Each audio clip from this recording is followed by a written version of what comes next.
안녕하세요. 우리 학계서 숲으로 읽기 함께 시작하도록 하겠습니다. 학계서 전체는 1장과 2장밖에 되지 않는 짧은 장이고요. 그래서 요번 정리 역시 짧고 굵게 정리해 보도록 하겠습니다. 학계서 전체의 숲을 한번 읽어보도록 하겠는데요. 먼저 가장 중요한 서론 부분을 좀 살펴보도록 하겠습니다. 서론에서 확인해야 될 것 중에 가장 중요한 게 이 상황적 배경이라고 하는 부분입니다. 특별히 여기 나와 있는 연도들이 좀 중요한데요. 주전 536년에 에루살렘으로 돌아온 귀한 공동체가 있습니다. 근데 이 공동체가 성전 재건에 실패하죠. 고레스 왕의 칙령을 받고 그것 때문에 마음이 반응해서 신앙적인 열심을 가지고 돌아왔던 사람들, 성전을 재건하는 일이 가장 중대한 목적이었던 사람들이 돌아와서 성전을 재건하지 못한 겁니다. 그리고 각종 방해 때문에 16년 동안이나 성전 재건이 중단된 상태이고 사람들의 마음이 이제 더 이상 성전을 지을 수 없겠다라는 생각을 가지고 있었을 무렵이죠. 그때 520년에 학개와 스가랴라고 하는 두 명의 선지자가 함께 등장을 합니다. 그리고 성전을 이제 지어야 한다라고 하는 말을 하게 되죠. 그래서 세 번 하나님께서 이 학개 선지자를 통해 가지고 말씀을 하시는데요. 이 말씀이 성전 재건의 중요한 시기 때마다 임하게 되고 결국에 성전은 4년 동안 건축이 돼서 516년, 주전 516년에 완공이 되게 됩니다. 과연 이 성전 건축과 관련해서 어떤 예언들이 있었고 그 예언의 반응이 있었는지를 살펴보는 게 이 학개의 내용이 되겠죠. 자, 1장 1절부터 15절까지의 내용을 보면 첫 번째 예언의 말씀이 나오는데요. 다리오 왕 2년 6월 1일 날 하나님의 말씀이 임합니다. 그래서 이 백성들이 말하고 있는 게 뭐냐면 성전을 건축할 시기가 이르지 않았다라고 하는 말을 하고 있는데 이런 말을 하고 있는 이 이스라엘 백성을 향해서 하나님께서 학개 선지자를 통해서 성전을 건축하라라고 하는 말을 하지요. 내 성전이 황폐한데 너희가 판벽한 집에 거하면서 풍족하게 사는 것이 옳으냐라고 하는 말을 하고 있습니다. 여기 판벽한 집이라고 하는 표현이 잘 모르는 표현인데요. 이 표현은 벽에다가 나무를 댄 집이라는 뜻이고요. 특별히 아주 호화로운 집을 의미하는 게 아니라 집의 형식을 갖춘 집. 그러니까 우리말로는 이제 천장이 있고 바닥이 있고 기둥이 있고 벽이 있는데 벽에다 간단한 벽지를 바른 정도의 집.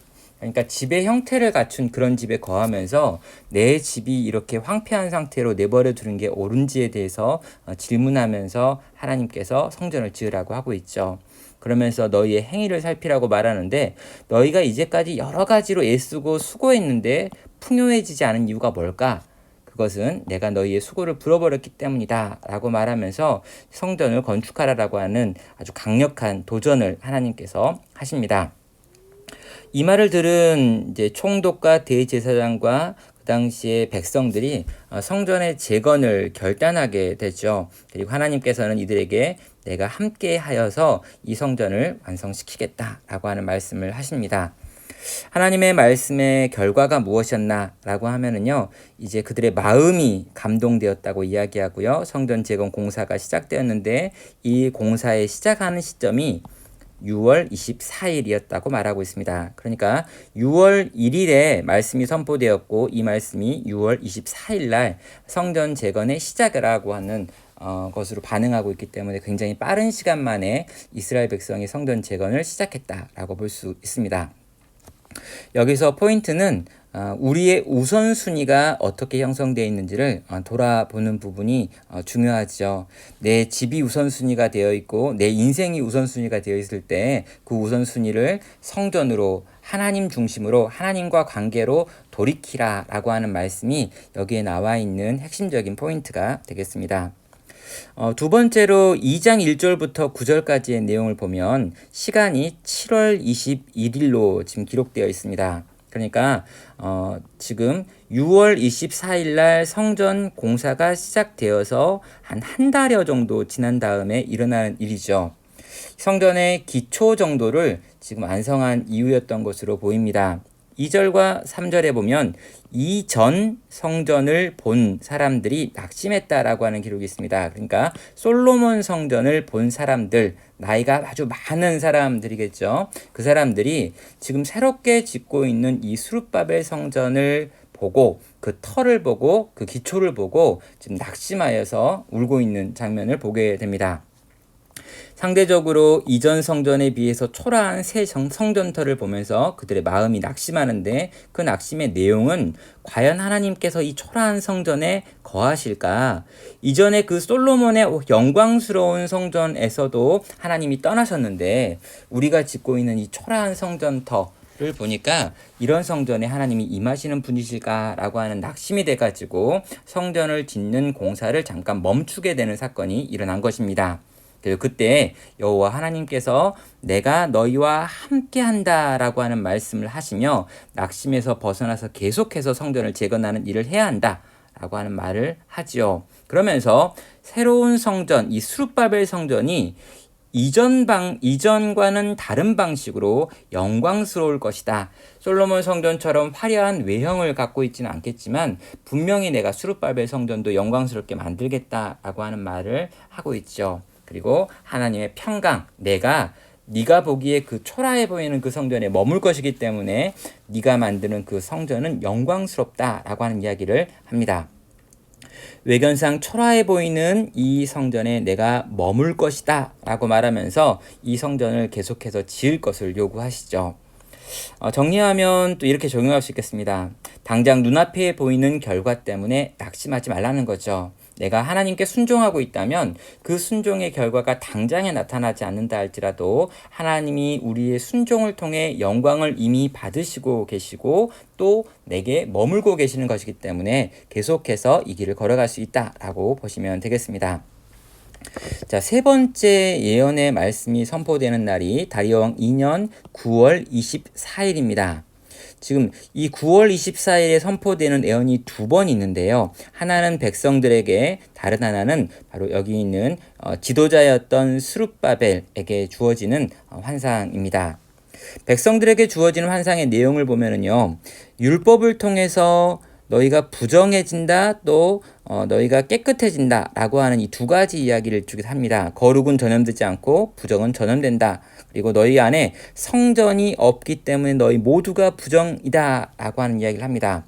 그래서 그 결과 너희는 고통당했다는 거죠. 그런데 이제 너희가 성전을 짓고 있기 때문에 하나님께서 너희 가운데 머무실 것이고, 그래서 너희는 성전과 함께 하나님이 계시기에 거룩해진다라는 말을 하고 있습니다. 그러면서 오늘부터 내가 너희에게 복을 주겠다라고 하는 약속을 하죠. 여기서 여호와의 말씀은 오늘 이전을 기억하라 라고 하는 건데요.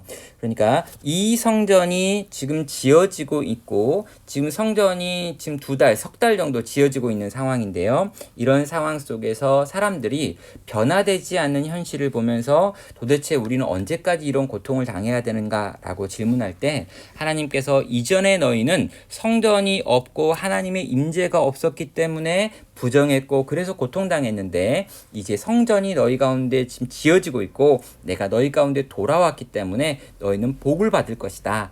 이전처럼 어렵지 않을 것이다. 그러니 힘을 내라. 계속해서 성전을 지어라.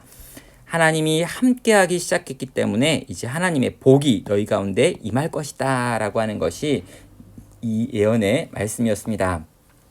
그리고 같은 날 같은 시간에 이 여호수아 또 스룹바벨이라고 하는 그 당시 이 이스라엘 공동체의 지도자들에게 주신 말씀이 있었는데요. 내가 너를 세우겠다라고 하는 약속입니다.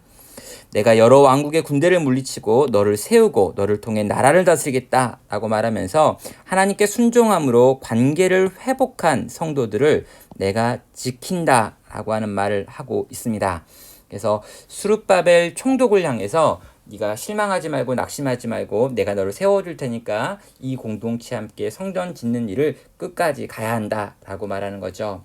성전을 짓는 과정에서 생긴 위기의 상황에 하나님께서 백성들에게 또 지도자에게 힘을 주시기 위해서 이 장에 있는 요 10절부터 23절까지의 말씀을 한 것입니다. 자, 이렇듯 정리해 보면 몇 가지 적용점으로 정리할 수 있겠는데요. 성도의 최우선순위는 하나님과의 관계다. 이것을 지금 눈에 보이는 성전이라고 하는 표현으로 쓰고 있기 때문에 우리는 하나님과 관계, 하나님과의 친밀함, 하나님을 잃어버리지 않음, 성령의 충만이라고 하는 것들로 바꿔가지고 하나님의 관계가 성도의 삶의 최우선이다라고 정리할 수 있겠고요. 하나님과 바른 관계 안에 있다면 하나님께서 함께 하심으로 하나님의 복을 누리는 존재가 우리다라고 말할 수 있습니다. 당장에 내 눈앞에서 내 문제가 해결되지 않는다 할지라도 하나님이 이런 나와 함께 하시기 때문에 결국에 복으로 이것들을 바꾸실 거다라고 하는 신뢰를 가지고 너무 빨리 포기하지 말고 계속해서 가라고 하는 거죠. 무엇보다도 먼저 하나님과 관계를 견고히 하는 성도가 되라 라고 하는 말로 이 우선순위에게 도전을 할 수 있는 본문으로 학개서 전체 본문을 정리해 볼 수 있겠습니다. 우리 간단하게 정리를 해봤는데요. 학개서라고 하는 책 자체가 굉장히 짧은 책인데 성전과 연결을 해가지고 이 성전을 하나님과의 관계라고 하는 것으로 만들어 놓고 우선순위가 이 성전 중심인가 아니냐라고 하는 측면으로 이 본문 해석할 수 있겠습니다. 근데 이제 잘못한 적용 같은 경우에는요, 여기에 있는 이 성전을 우리가 눈에 보이는 교회 건물로 연결하는 그런 식의 해석은 굉장히 잘못된 관점입니다. 그렇다면 이전에 솔로몬 성전이 훨씬 더 좋았겠죠. 지금 눈에 보기에는 초라해 보이나 내가 머무는 곳 그곳이 성전이기에 이 성전을 짓기 위하여 애쓰고 수고하라 라고 하는 명령으로 이 학개서를 이해할 필요가 있는 것 같습니다. 여기까지 학개서 숲으로 읽기였습니다.